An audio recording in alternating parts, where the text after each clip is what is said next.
Nasi sisa selalu menjadi primadona bagi para peternak rumahan, sebagai pakan tambahan sekaligus sumber karbohidrat yang bagus untuk hewan ternaknya. Bahkan kabarnya, peternak dengan skala besar pun mereka menggunakan nasi sisa. Mereka kumpulkan dari restoran dan rumah makan, kemudian mengolahnya sedemikian rupa, sehingga menjadi ransum pakan alternatif ketika harga jagung lagi mahal. Tetapi, tidak setiap dapur, rumah makan, bahkan restoran selalu ada nasi sisa. Ya, artinya kita tidak bisa menjadikan nasi sisa ini sebagai bahan utama dalam ransum pakan kita. Hanya sebagai alternatif saja ketika harga jagung lagi mahal. Tetapi, ada sumber alternatif lain selain nasi sisa yang kandungannya sama. Saya rasa para peternak harus mencobanya untuk memotong biaya pakan, yaitu beras reject. Beras reject masih satu kerabat dengan nasi sisa.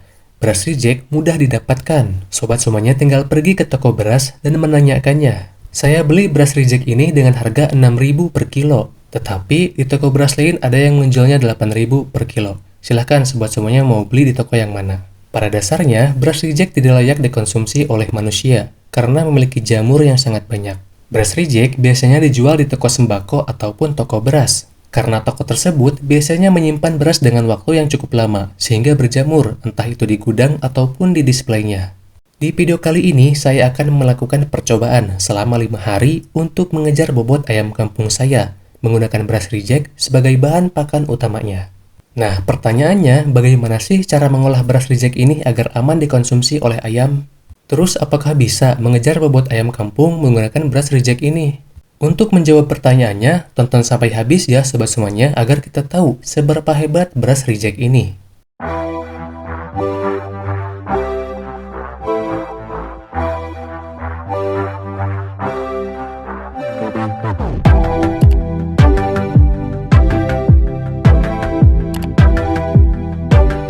Sebenarnya tidak disarankan jika kita memberikan secara langsung beras reject ini ke ayam kita. Kenapa? Karena beras reject ini sangat kotor dan berjamur. Karena beras reject ini kotor dan berjamur, jika kita memberikannya ke ayam kita, maka manfaat dari beras reject ini tidak akan maksimal. Maka dari itu, kita harus menghilangkan kotorannya, terutama jamurnya, agar manfaat dari beras reject ini bisa maksimal. Lalu, gimana sih caranya? Oke, untuk mengolah beras reject gampang banget sobat semuanya. Pertama, beras reject kita cuci dulu untuk menghilangkan sisa-sisa padi dari penggilingan. Ya, intinya kita cuci beras reject ini seperti kita mencuci beras yang ingin kita konsumsi. Sekilas info buat sobat semuanya, secara teori ada beberapa jenis jamur yang tumbuh pada beras dan dapat menghasilkan racun yang disebut mycotoxin. Beberapa jenis jamur yang dapat menghasilkan racun mycotoxin, diantaranya jamur citrinin dan jamur aflatoxin. Kedua jenis jamur ini dapat memicu kanker hati. Jadi sobat semuanya hati-hati ya ketika kita mengkonsumsi beras.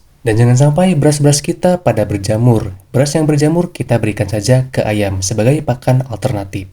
Oke, setelah berasnya bersih, kemudian sobat semuanya berikan air secukupnya untuk proses perendaman menggunakan soda kue. Nah, fungsi soda kue ini untuk membunuh jamur sekaligus untuk membunuh racun yang dihasilkan oleh jamur.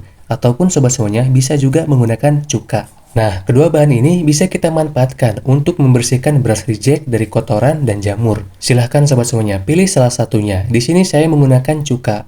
Untuk cara penggunaannya, di sini saya menggunakan 12 ml cuka. Kemudian saya campurkan dengan air rendaman beras reject ini. Kalau sobat semuanya menggunakan soda kue, berikan 2 sendok teh ke air rendaman beras rejectnya.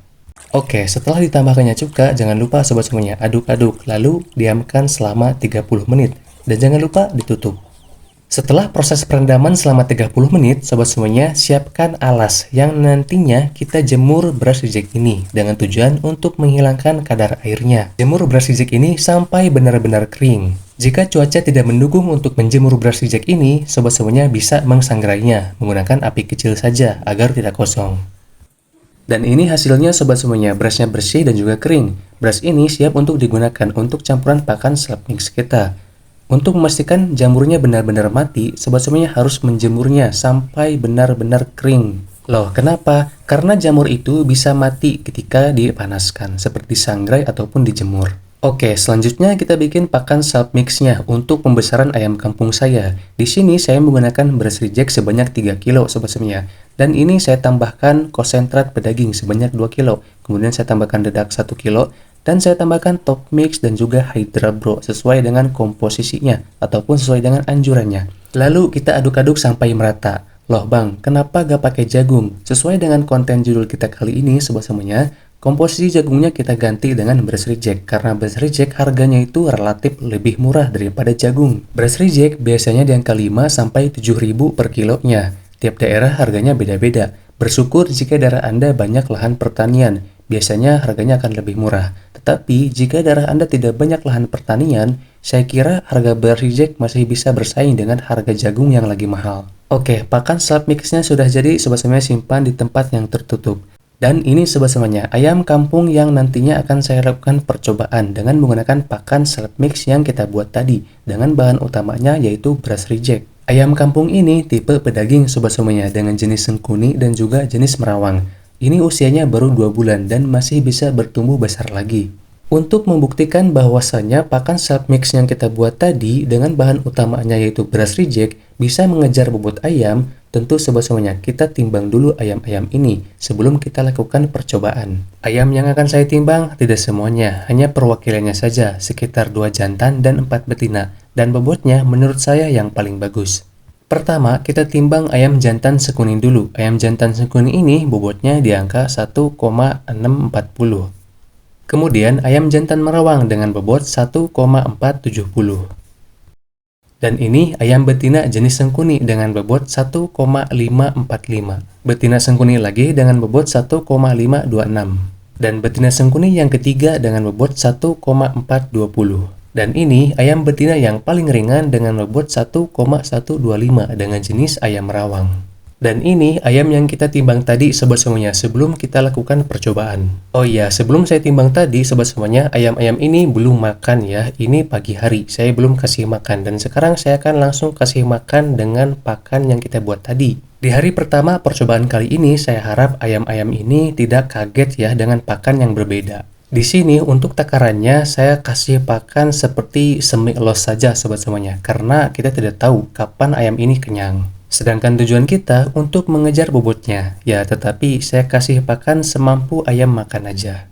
Dan ini salah satu tips buat sobat semuanya yang ingin pakannya itu tidak terbuang sia-sia, terceceran di mana-mana, apalagi jatuh ke alas kandang, apalagi sobat semuanya yang menggunakan pakan ataupun wadah pakan gantung seperti ini, saya sarankan untuk pindah menggunakan wadah yang seperti ini. Ini terbukti efektif sobat semuanya. Jadi pakannya itu tidak berceceran, tidak terbuang kemana-mana. Jadi ayam pun soal pakanannya itu tidak pilih-pilih. Asalkan wadahnya itu berat sobat semuanya agar tidak tumpah.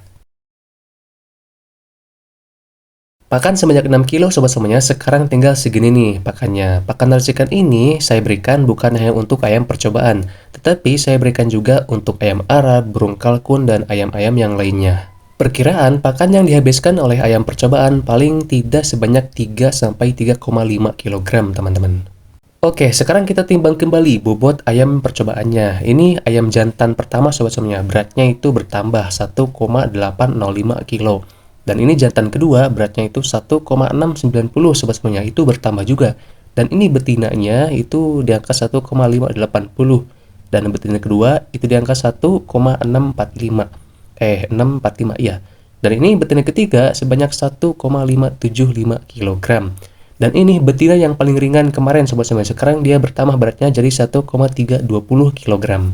Sejauh ini, pakan racikan menggunakan beras reject sobat semuanya itu terbukti efektif untuk meningkatkan berat badan ayam, khususnya di ayam kampung. Sobat semuanya bisa dilihat di hasil hitungan saya, itu semua ayam itu bobotnya bertambah sobat semuanya. Bahkan ada yang sampai 220 gram dalam 5 hari saja. Ada juga yang paling ringan sobat semuanya, itu bertambahnya hanya 35 gram saja, dan itu ayam betina. Percobaan selama 5 hari ini sobat semuanya cukup meyakinkan buat saya, ternyata beras reject itu bisa jadi pakan alternatif ya ketika harga jagung lagi mahal. Apapun itu sobat semuanya, percobaan di dalam video ini saya lakukan dengan sejujur-jujurnya. Dan isi di dalam video ini murni hanya untuk berbagi pengalaman, hanya untuk berbagi pengetahuan untuk sobat semuanya yang menonton video ini. Oke sobat semuanya, jika menyukai konten seperti ini silahkan di subscribe dan di like. Dan jangan lupa titipkan komen apabila ada request percobaan yang lainnya. Semoga videonya bermanfaat buat sobat semuanya untuk menjalankan bisnis peternakannya, baik untuk di pedaging ataupun untuk di petelur. Bangga menjadi bagian dari ketahanan pangan bangsa Indonesia di bidang peternakan. Sekian, wassalamualaikum warahmatullahi wabarakatuh.